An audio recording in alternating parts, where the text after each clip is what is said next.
G2 Research Trident Ripout in 308. This is a 150 grain bullet that is meant to expand wildly. If you can see those long cuts along the side there, this thing should be devastating. We shot the Ripout in 300 black or 7.6239 a long time ago, and it did really well. We were impressed.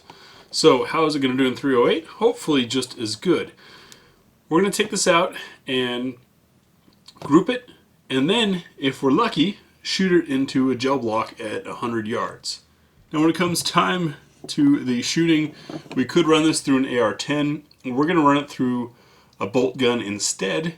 We're not really concerned about this cycling or not cycling in an AR-10. 150 grain 308 is pretty standard, but we want to get the most accuracy possible so that we can shoot that gel block. Let's have a look.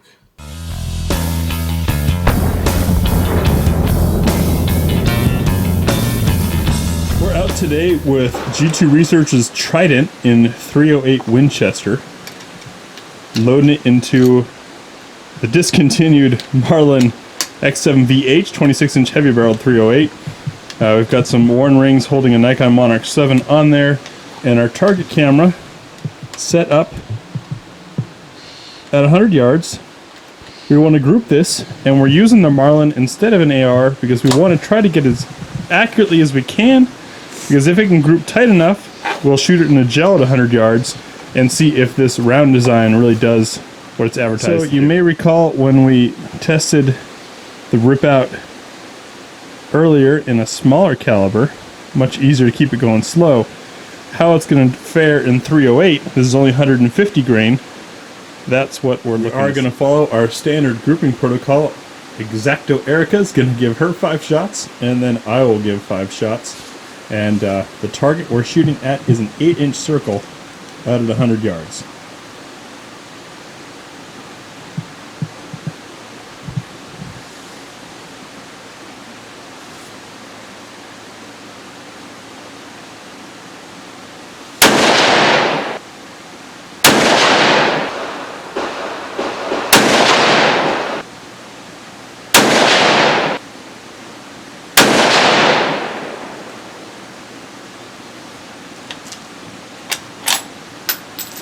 So with those 5, looks like we've got about a 1 MOA round and rifle combo. We'll try 5 more and see how that goes.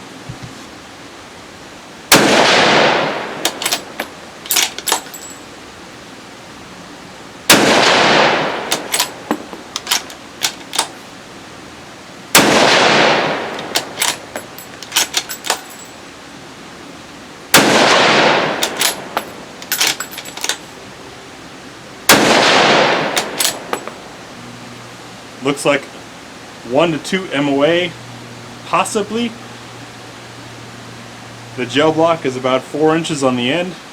This is going to be risky, but we'll give it a try. So Erica's trying her luck with this ammo. You can see the gel blocks there. Via our target cam, we've got 2 used gel blocks to show us a penetration difference. The trail that's in there currently is from 9mm. And we'll see what 308 at 100 yards of this G2 ammo does. And here we go.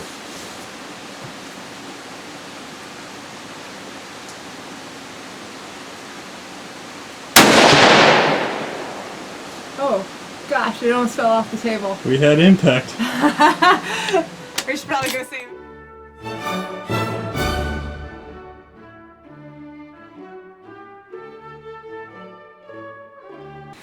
So you can see our gel block precariously hanging off the table after having been mashed on there, and one big twisty wound cavity in there, a new hole in our table from the energy transfer. The rear block, catcher block, did get moved from the impact, but doesn't have anything new in it. So the round Not right here. exited, looks like out the top in a big old nasty way. Unfortunately, we don't have a captured round to take a look at. Alright, so to give it a second try, we've lined up the 2 blocks again. By the way, folks, the second block, the dirty one there, is supposed to help us catch the round in case we have over-penetration. So, yes, this block is compromised, but we want to try to capture the round and see what it does. Alright, so now loaded up a second round with our compromised block turned around, hoping to capture the bullet. Yes.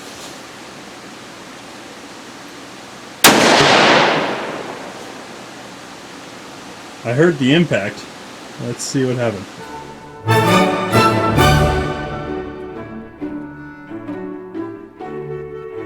Alright folks, so this time we were able to catch it.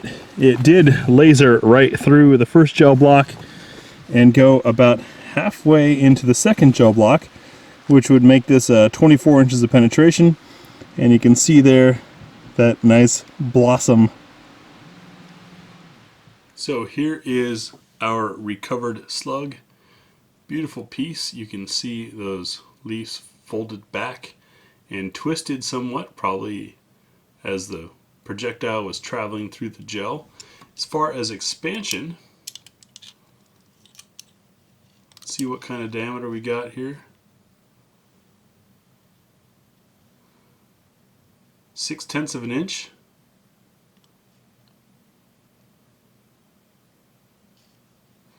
Try across through here. 0.6 of an inch. So it effectively doubled in size while it traveled. I'd say that's pretty effective.